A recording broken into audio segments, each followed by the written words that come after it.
Video title আপনি ঠিকই পড়েছেন। এই ক্লাস থেকে আপনি আইএলটিএস রাইটিং টাস্ক 2 সাকসেসফুলি লেখা শিখতে পারবেন। তবে একটা শর্ত আছে, শর্ত হলো আপনাকে ক্লাসটি মনোযোগ দিয়ে করতে হবে এবং নোট নিতে হবে। আমি যেটা বিশ্বাস করি, আইএলটিএস রাইটিং টাস্ক 2 এ ভালো করার জন্য আপনাকে একটা বিষয়ে খুব বেশি মনোযোগী হতে হবে, সেটা হলো স্ট্রাকচারের ব্যাপার।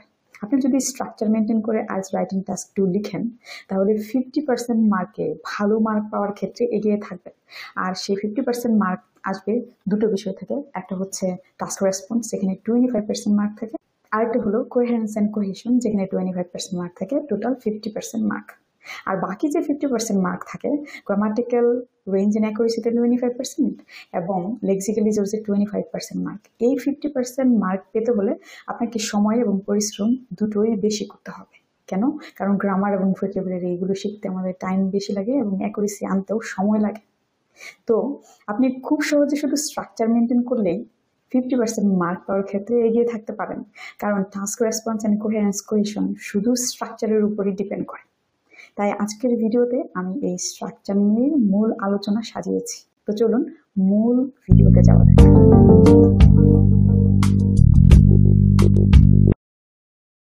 রাইটিং টাস্ক 2 লেখার ক্ষেত্রে আপনাকে কমন যে এসে স্ট্রাকচার আছে রাইটিং টাস্ক 2 এর, সেটার উপর মনোযোগ দিতে হবে এবং সেটা খুব ভালো করে বুঝতে হবে।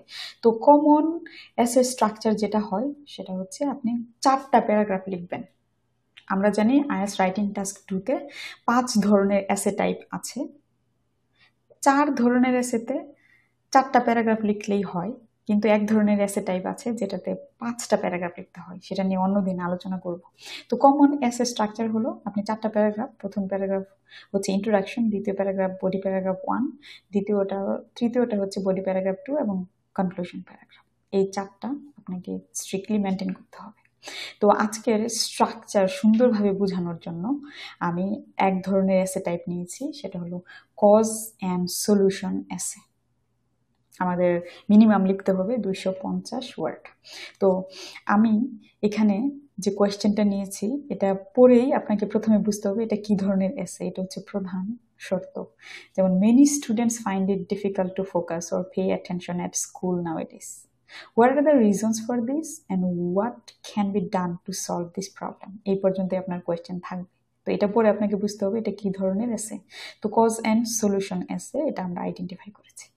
এবার আমি আপনাদেরকে দেখাবো যে পরীক্ষার হলে হোক, মানে এক্সাম কন্ডিশনে হোক, বা আপনি যখন প্র্যাকটিস করতেছেন বাসায় সেখানে হোক, আপনি সব সময় কি করবেন, 5 মিনিটে একটা brain storming idea generation plan করবেন। 5 মিনিটে। পরীক্ষার হলেও কোয়েশ্চেন বুকলেট পাওয়ার সাথে সাথেই আপনি যেটা করবেন, 5 মিনিট সময় নিয়ে কোয়েশ্চেন পড়বেন এবং আমি যে স্ট্রাকচারটা এখন দেখাবো, ওভারঅল এসে স্ট্রাকচার, সেই স্ট্রাকচারটা আপনি কোয়েশ্চেন বুকলেটের যে ফাঁকা জায়গাটা থাকবে সেখানে লিখবেন। তাহলে আপনি সাকসেসফুলি কম সময় ব্যয় করে এবং খুব স্মুথলি সুন্দর করে আপনি আপনার রাইটিং টাস্ক শেষ করতে পারবেন এবং উইদাউট এনি টেনশন। তো সেই স্ট্রাকচারটা আমি দেখিয়ে দিচ্ছি। Idea generation structure for 5 minutes. Within 5 মিনিটসে আপনাকে এই স্ট্রাকচারটা দাঁড় করাতে হবে। তবে আমি যেটা করি আইডিয়া জেনারেশনের ক্ষেত্রে, যেহেতু সময় কম, ইন্ট্রোডাকশন এবং কনক্লুশন সব সময় দেখা যায় একই টাইপেরই হয়, এটা আমি স্কিপ করি। বডি প্যারাগ্রাফ 1 এবং বডি প্যারাগ্রাফ 2 লিখে রাখি। আপনিও সেটা করতে পারেন। তো আমি পুরোটাই দেখিয়ে দিচ্ছি।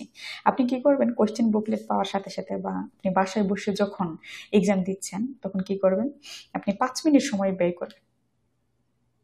করে এই স্ট্রাকচারটা দাঁড় করাবেন, তাহলে আপনার সুবিধা হবে। তো আমাদের কোয়েশ্চেন হলো এটা, many students find it difficult to focus or pay attention at school nowadays. What are the causes or reasons for this, what can be done to solve this problem. তো বুঝলাম এটা কজ অ্যান্ড সলিউশন এসে, এটা একটা গেল। এইবার আমি ইন্ট্রোডাকশনে কি লিখবো, 2 থেকে 3টা সেন্টেন্স আপনাদেরকে বোঝানোর জন্য আমি লিখেছি। এটা আপনার আইডিয়া জেনারেশন লিখতে হবে না, তবে এটুকু লিখবেন। প্যারাফ্রেজিং প্রম্পট, কজ অ্যান্ড সলিউশনের ছোট্ট একটা ইন্ট্রোডাকশন থাকবে। পরে লিখবেন বডি প্যারাগ্রাফ 1-এ, আমি এখানে আপনাদেরকে বোঝানোর জন্য লিখেছি 4 থেকে 5টা সেন্টেন্স লিখবেন।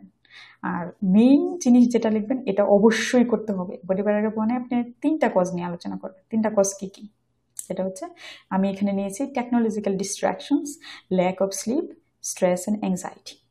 আপনিও সেটাই এরকম 3টা কজ লিখে রাখবেন। কোন 3টা কজ নিয়ে আলোচনা করবেন, কারণ আমরা যখন কোনো কোয়েশ্চেন দেখি মাথায় অনেক আইডিয়া আসে, আপনি নেল ডাউন করে আমরা সেটাকে 3টাই রাখবো। আপনি যদি এইটা না করে লিখতে যান তাহলে দেখবেন হঠাৎ করে আপনি আইডিয়া ভুলে গেছেন, যে 3টা মনে করে লেখা শুরু করেছিলেন সেই 3টার মনে নাই, কারণ আমরা তখন অনেক প্রেশারে থাকি, এক্সাম প্রেশার অনেক বেশি থাকে, তখন আমাদের এগুলো মনে থাকে না। আর এই জন্য আপনাকে অবশ্যই এই 3টা কজেস লিখে রাখতে হবে। পরে বডি প্যারাগ্রাফ 2তে আপনি সলিউশন কি কি লিখবেন সেটা লিখবেন। এখানে আমি একটা ওয়ার্নিং দিয়ে রাখি, এটা ম্যাক্সিমাম আইএলটিএস টেকার এই মিস্টেকটা করে, সেটা হলো তারা বডি প্যারাগ্রাফ 1-এ যে কজগুলো লিখেছে সেইগুলোর সলিউশন না দিয়ে তারা জাস্ট, যেমন বাচ্চারা কেন স্কুলে মনোযোগ দিতে পারে না, সেটার তো অনেক সলিউশনই হতে পারে, সেগুলো নিয়ে আলোচনা করে এবং একটা লিস্ট দিয়ে থাকে। এটা করলে কিন্তু হবে না। আপনাকে যেটা করতে হবে, খুব মনোযোগ দিয়ে শোনেন এবং নোট রাখেন যে আপনি প্রথম কজ কি লিখতেছেন, টেকনোলজিক্যাল ডিস্ট্রাকশন। অবশ্যই এটার সলিউশন টেকনোলজিক্যাল ডিস্ট্রাকশনেরই হতে হবে প্রথম সলিউশন। যেমন আমি দিয়েছি টেকনোলজিক্যাল ডিস্ট্রাকশনস, এটা যদি কজ হয় আমার সলিউশন হবে লিমিটিং স্ক্রিন টাইম। আমার দ্বিতীয় কজ ছিল ল্যাক অফ স্লিপ, তাহলে এটার সলিউশন হবে প্রমোটিং হেলদি স্লিপ হ্যাবিটস। এবং তৃতীয়টা ছিল স্ট্রেস অ্যান্ড অ্যাংজাইটি, এটার সলিউশন হিসেবে আমি নিয়েছি প্রোভাইডিং স্ট্রেস ম্যানেজমেন্ট সাপোর্ট। আপনাকে কিন্তু তাই করতে হবে। দেখবেন একটা জিনিস মনে রাখবেন, আহামরি আইডিয়া আপনাকে এখানে দিতে হবে না, তবে আপনি যে আইডিয়া দিচ্ছেন সেটা যেন খুব ভালোভাবে আপনি লিখতে পারেন, সেটা মনে রাখবেন। এবং সলিউশন, এখানে যা কজ দিচ্ছেন সেটারই সলিউশন লিখতে হবে, সেরকম আইডিয়া আপনি দিবেন যেটার সলিউশন আপনি দিতে পারবেন। এবং কনক্লুশনে যেটা করবেন, আমি সবসময় বলি কনক্লুশন হচ্ছে ইন্ট্রোডাকশনের রিফ্লেকশন, মানে আপনি যা ইন্ট্রোডিউস করেছেন কনক্লুশনে গিয়ে সেটা কনক্লুড করবেন। আর এখানে ট্রিকি পার্ট হলো বডি প্যারাগ্রাফ 1 এবং বডি প্যারাগ্রাফ 2-তে যা যা আলোচনা করেছেন সেটা সামারাইজ করবেন প্রথম 2টা সেন্টেন্সে, এবং লাস্ট সেন্টেন্সে এই যে ইস্যু, যেটা বাচ্চারা কেন ক্লাসে মনোযোগ দিতে পারে না, সেইটা কেন, এই ইস্যুটা অ্যাড্রেস করা কেন দরকার, সেটা নিয়ে একটা সেন্টেন্স বলবেন শেষ। কারণ আমাদের কোয়েশ্চেন হচ্ছে many students find it difficult to focus or pay attention at school nowadays, এটা হচ্ছে আমাদের কোয়েশ্চেন। তো সেই অনুযায়ী তার মানে আপনি যদি এই স্ট্রাকচার 5 মিনিটে দাঁড় করাতে পারেন, এক্সাম কন্ডিশনে যখন দিবেন 5 মিনিট দাঁড় করাতে হবে, আপনি এটা প্র্যাকটিস করতে করতে 3 মিনিটে এটা করতে পারবেন। I can do that within 3 minutes. আপনি এটা করতে পারবেন। এটা করলে আপনি অনেক স্ট্রেস আপনার রিলিফ হয়ে যাবে, আপনি খুব ভালো একটা এসে লিখবেন। একটা টাস্ক রেসপন্স 25% মার্ক আছে, যেখানে আপনি ভালো মার্ক পাবেন। এবং কোহেশনে ভালো মার্ক পাবেন। এখানে একটা এক্সাম্পল আমি কিন্তু অলরেডি দিয়ে দিয়েছি কোহেশন অ্যান্ড কোহেরেন্সের, সেটা হলো টেকনোলজিক্যাল ডিস্ট্রাকশনের জন্য সলিউশন দিয়েছি, ল্যাক অফ স্লিপের জন্য সলিউশন দিয়েছি, স্ট্রেস অ্যান্ড অ্যাংজাইটির জন্য সলিউশন দিয়েছি। তার মানে আমার এসে paragraph cohesion and coherence maintain করেছে। এবার আসেন মেইন যে আলোচনা,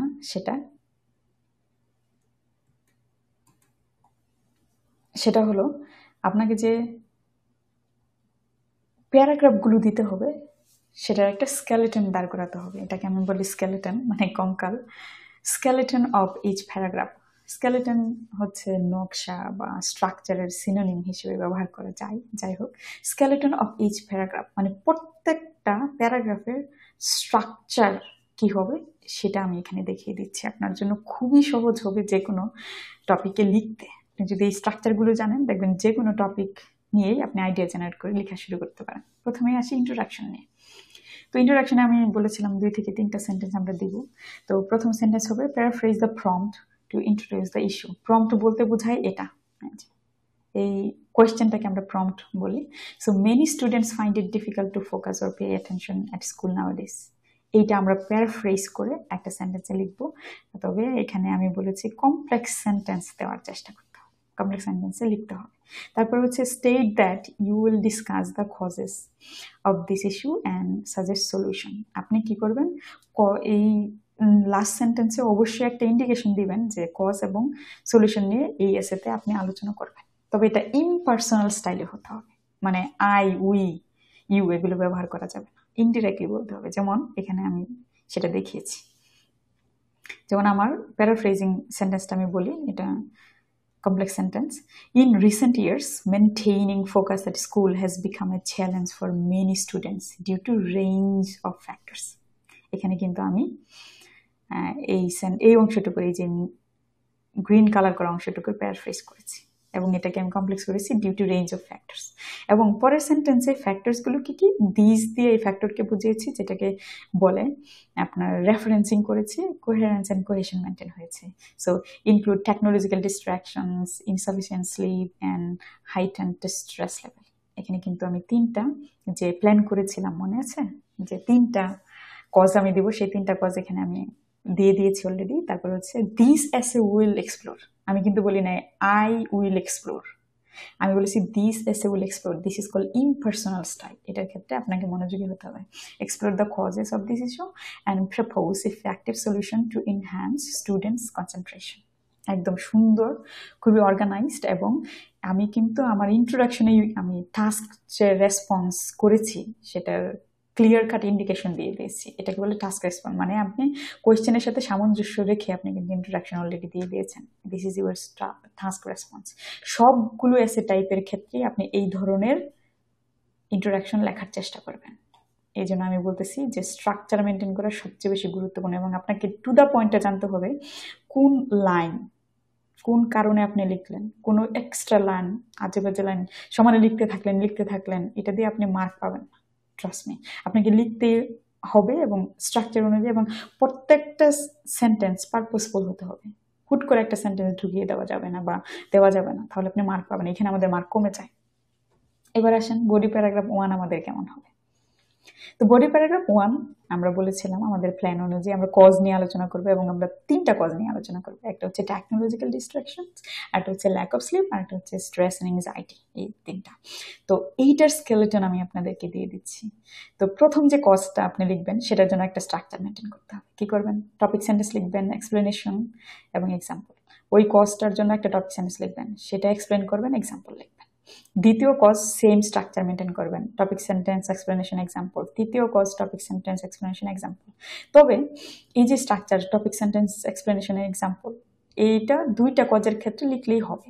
3 নাম্বারটা শুধু ইন্ট্রোডিউস করলেন, এক্সাম্পল না দিলেও হবে, ইটস নট ম্যান্ডেটরি, বাট 2টা ক্ষেত্রে এটা লিখতেই হবে। আপনি যদি 2টা কজও লিখেন কোনো সমস্যা নেই, আমি 3টা করে দেখিয়েছি ইলাবোরেটলি আলোচনা করার জন্য, কোনো সমস্যা নেই। আর আরেকটা জিনিস এখানে আমি বলি, টপিক সেন্টেন্স আপনি কিভাবে শুরু করবেন সেটা কিন্তু আমি এখানে কিছু ক্লু দিয়েছি, আপনি এইগুলো কাজে লাগাতে পারেন। যেমন ধরেন এখানে আমি 5টা এক্সাম্পল দিয়েছি, 5টা থেকে প্রথমটার জন্য মনে করেন প্রথমটা নিলেন, দ্বিতীয়টার জন্য দ্বিতীয়টা, তৃতীয়টার জন্য চতুর্থটা, এরকম নিলেন। মানে প্রথম কজটা আপনি এইভাবে শুরু করলেন, one significant factor contributing to the issue is. দ্বিতীয় কজটা আপনি শুরু করলেন, অ্যানাদার কি reason why students struggle to focus is. তাহলে কিন্তু আপনি খুব ট্র্যাকে রয়ে গেলেন এবং আপনাকে চিন্তা করতে হলো না যে আপনি প্রথম কজ শুরু করবেন কিভাবে, দ্বিতীয় কজ শুরু করবেন কিভাবে, তৃতীয় কজ শুরু করবেন কিভাবে। আমি এক্সাম্পলটা দেখিয়ে দিই, তাহলে আপনাদের সুবিধা হবে। বডি প্যারাগ্রাফ 1 এটা আমার। তো আমি প্রথম আমার কজ শুরুই করেছি, one significant factor contributing to students difficulty in focusing is, এইভাবে শুরু করেছি। তারপরে এটাকে আমি এক্সপ্লেন করেছি, এক্সপ্লেন করে এক্সাম্পল ফর এক্সাম্পল দিয়েছি। তো এই পর্যন্ত এটা কিন্তু আমি আমার প্রথম কজটা ব্যাখ্যা করেছি, পুরো topic sentence explanation example for example দিয়ে এক্সাম্পল দিয়েছি। পরে দ্বিতীয় যে কজটা আমি শুরু করছি, অ্যানাদার কি reason why students struggle to focus is, এটা কিন্তু আমার দ্বিতীয় কজ। আমি এভাবে শুরু করছি, সেটার জন্য এক্সপ্লেন করেছি এবং এক্সাম্পল দিয়েছি। স্টাডিজ হ্যাভ ফাউন্ড দ্যাট, আমাকে সবসময় ফর এক্সাম্পল দিয়ে এক্সাম্পল দিতে হবে এমন কোনো কথা নেই। আমি বলেছি স্টাডিজ হ্যাভ ফাউন্ড দ্যাট, মানে একটা গবেষণা থেকে দেখা গিয়েছে, এটা আমার এক্সাম্পল কিন্তু। সো ফর এক্সাম্পলের সিনোনিমাস ওয়েতে আমি এটা ব্যবহার করেছি। এবং ফাইনালি লাস্ট যে কজ সেটা আমি ইন্ট্রোডিউস করেছি এভাবে, finally a major cause of this problem is. আপনি কিন্তু সেম ভাবে শুরু করতে পারেন, এটাকে বলে কোহেরেন্স এন্ড কোহেশন। একজন যখন এক্সামিনার আপনার এটা পড়বে তার বুঝতে কোনো সমস্যা হবে না কোনটা প্রথম কজ, কোনটা দ্বিতীয় কজ এবং কোনটা তৃতীয় কজ নিয়ে আপনি আলোচনা করছেন। খুব সিম্পল। এবার বডি প্যারাগ্রাফ 3তে কি করবেন, যেটা সলিউশন। সলিউশন নিয়ে আমি আলোচনা করব। আমরা যেমন বলেছিলাম, আমি যে কজগুলো এখানে দিয়েছি সেটারই সলিউশন নিয়ে আলোচনা করব। স্ট্রাকচার সেম হবে। প্রথম সলিউশনের জন্য টপিক সেন্টেন্স এক্সপ্লেনেশন এক্সাম্পল, দ্বিতীয় সলিউশনের জন্য টপিক সেন্টেন্স এক্সপ্লেনেশন এক্সাম্পল, তৃতীয় সলিউশনের জন্য টপিক সেন্টেন্স এক্সপ্লেনেশন এক্সাম্পল। এটার ক্ষেত্রেও সেম, দুটোর জন্য আপনি এক্সাম্পল দিতেই হবে, 3 নাম্বারটা না দিলেও চলবে।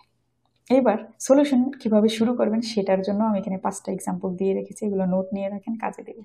এবার এটার এক্সাম্পলটা আমি দেখাই, বডি প্যারাগ্রাফটা আমি যেভাবে লিখেছি। তো আমার প্রথম সলিউশন আমি শুরু করেছি, one practical approach to improving students focus is.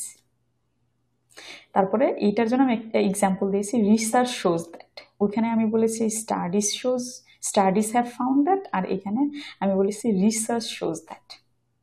এটা কিন্তু সিনোনিমাস, এটা বোঝাচ্ছে যে I have range of vocabularies. তারপরে দ্বিতীয় সলিউশন আমি শুরু করেছি, আ ফার্দার ইফেক্টিভ সলিউশন ইজ, এবং এটার এক্সাম্পল দিয়েছি ফর ইনস্ট্যান্স দিয়ে। যদিও ফর ইনস্ট্যান্স 2বার ব্যবহার হয়ে গেছে, সমস্যা নেই, ইট ক্যান বি রাইট। এবং লাস্টের যে সলিউশনটা দিয়েছি এটা আমি শুরু করেছি লাস্টলি এখানে, কিন্তু আমি দেখেন বডি প্যারাগ্রাফ 1-এ শুরু করেছিলাম ফাইনালি দিয়ে, আর বডি প্যারাগ্রাফ 2-তে সলিউশনের জায়গায় আমি দিয়েছি lastly. One potential solution lies in. See, এইভাবে যদি আপনি প্যারাগ্রাফ সাজান, এটাকে স্কেলেটন অফ প্যারাগ্রাফ আমি বলতেছি, আপনার কখনোই coherence and cohesion plus task response মানে কি, আপনার কি কি আলোচনা করতে বলছে, কজ এন্ড সলিউশন নিয়ে আলোচনা করতে বলেছে, সেগুলো আপনি খুব সুন্দর করে কোহেরেন্স এন্ড কোহেশন মেনটেন করে লিখেছেন, আপনাকে মার্ক দেবে না তো কাকে মার্ক দেবে। এবং লাস্টে কনক্লুশনে বলি, কনক্লুশন আমরা বলেছিলাম যে summarize the causes and solution discussed. আমরা বডি প্যারাগ্রাফ 1 এবং 2-তে যে কজ এবং সলিউশন নিয়ে আলোচনা করেছি সেটা একটা সামারাইজড ওয়েতে লিখব, এবং লাস্টে গিয়ে importance of addressing this issue, এটা আমরা জাস্ট পুনরায় আবার ক্লেম করব। যেমন এখানে রেখেছি, in conclusion, technological distractions, insufficient sleep and stress আর major causes of concentration difficulties for students. খুব সুন্দরভাবে এটা কিন্তু কজের একটা, কি বলবো আমি, সামারাইজ হয়ে গেছে। আর by limiting screen time, encouraging healthy sleep pattern and offering mental health support, এইগুলো কিন্তু আমি সলিউশনকে কি করেছি, সলিউশনকে আমি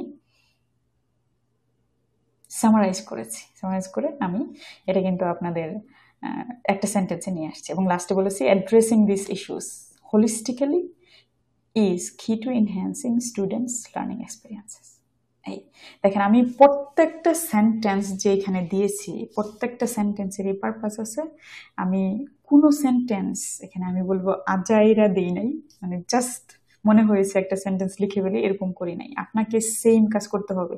আমি কজ এন্ড সলিউশন এসেকে এক্সাম্পল হিসেবে দেখালাম, আপনি সব এসেতে এই ধরনের স্ট্রাকচার যদি মেনটেন করেন এবং প্রত্যেকটা সেন্টেন্স পারপাসফুলি পুট করেন, আপনি অবশ্যই 6+ স্কোর করবেন। 6+ স্কোর আপনার আইএলটিএস রাইটিংয়ে আসবে, আশা করি, আপনি যে লেভেলেই থাকেন। আর আপনি আজকে যদি প্রথম যে হ্যাঁ আজকে আমি রাইটিংটা শুরু করতে যাচ্ছি, এই ভিডিওটা প্রথমে আসছে দেখলাম, তারপরে একদম 0 থেকে এভাবে প্রিপারেশন শুরু করেন, আর ফাইনালি আপনার এসে দেখতে কেমন হবে সেটা দেখে দেয়। ফাইনালি এরকম হবে, কারণ আমরা introduction, body paragraph 1, body paragraph 2, conclusion, এই শব্দগুলো রাখবো না, জাস্ট এরকম হবে এসেটা দেখতে আপনার। আর আরেকটা জিনিস বলে রাখি, অনেকেই যারা বিগিনার লেভেলে তারা এই মিস্টেকটা করে থাকে, সেটা হলো প্যারাগ্রাফ জিনিসটা অনেকে একটু গুলমেলে করে ফেলে।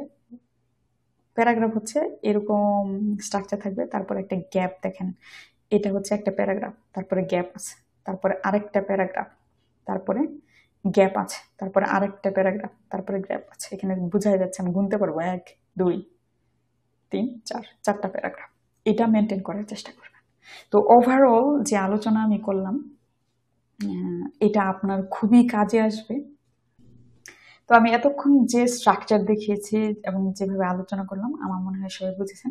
তবে আপনাদের জন্য একটা কোয়েশ্চেন আছে, আমি আপনাদেরকে রিকোয়েস্ট করব, বিশেষ করে বডি প্যারাগ্রাফ 1 এবং বডি প্যারাগ্রাফ 2-তে এই কোয়েশ্চেনের জন্য আপনি কি কি আইডিয়া দিতেন সেটা একটু কমেন্ট সেকশনে লিখে জানাবেন, এটা আপনার জন্য একটা প্র্যাকটিসও হয়ে গেল। তো কোয়েশ্চেনটা হলো, in many cities air pollution has become a serious problem due to increased vehicle use, and industrial activities. So what are the main causes of air pollution in urban areas, and what solutions can be proposed to address this issue?